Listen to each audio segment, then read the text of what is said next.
everyone, it's Kate from Sleep Time Baby, and today is day 4 of my 12 videos of sleep for Christmas. I'm back with my Christmas earrings, which are getting a lot of usage this year, which I'm grateful for.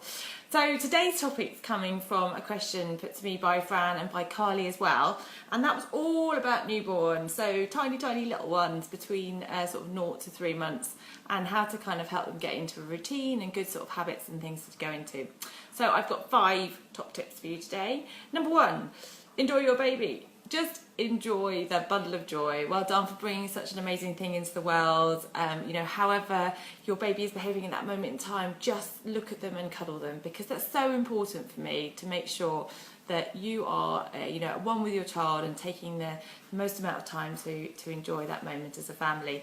A little while ago I stopped working with children under 4 months because I really truly believe that that first 4 months of life is all about getting used to the world, that 4th trimester, and not putting too much pressure on yourself. So hear that and just enjoy your child.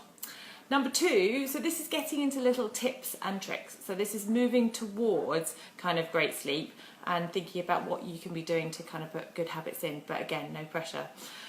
One of the things that I talk about a lot with people with young tiny ones is all about awake time. So try and respect your child's awake time. Between about 0 to 10 weeks, a child can handle between 45 minutes to an hour of awake time. So that's from the moment they get up, either from a nap or in the morning, to their next nap should be no longer than an hour, and in the early days it really is as little as 45 minutes. So look out for those kind of tired signs, whether they're looking a bit starey and a bit tired, yawning, rubbing their eyes, whatever that may be, and then put them down for a kind of a nap, making sure that you're sort of structuring the day so that that works. Don't push your child more than that, because otherwise you're going to get into overtiredness, which can really be difficult, especially at this age. Point number 3 is all about kind of feeding and how that can help. So it's really important to obviously focus on good feeds at this age. So an average feed is probably around 20 to 30 minutes. When you're in that kind of fasting stage, then actually it can be quite a lot longer, so don't worry about that if it stretches on. But try and get your child to feed well, because then what that will happen is that then it will start to stretch out. And if a child can last for longer, kind of at the age of about 4 months, we want to be working towards about 4 hours between feeds, then that means that in the night time they're going to be able to stretch for longer as well, because they're less reliant on kind of the feeding all the time. If you do feel you need to feed on demand, or you're feeding more frequently, again, don't worry about it. Just have a think about whether your feeds are good, because you want to make sure that the right nutrition is going into your child.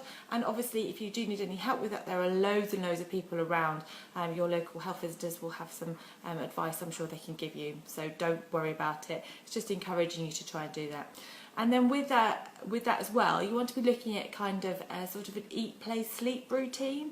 So the idea is that you feed after a child is woken, so that you avoid getting drowsy before a nap, and you can then help them to kind of exist in a good place through their awake time.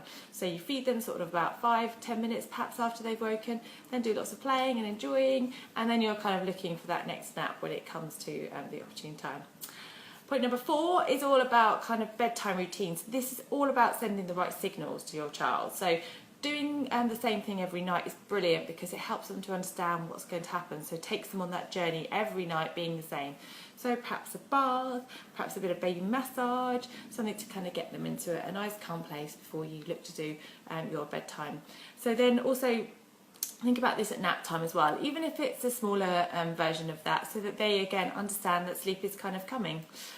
Now don't forget about things like swaddling at bedtime as well. That really can help. About 0 to 8 weeks, it's the most effective, and it's all about trying to keep that kind of womb-like feeling for the little baby, and also trying to help them with that kind of moral reflex, which can sometimes startle them and kind of wake up. So that's tip number 4. And then tip number 5 is to enjoy your baby again. Like I said, I really think that the first 3 months of a child's life is all about trying to open their eyes to the world. For the first 6 weeks, it's all about the sleep kind of settling in. The sleep cycles that they're used to are very newborn sleep, so they can be a lot shorter. So don't be worried if you go through loads of phases over the first 12 weeks. It's all about them sort of becoming themselves.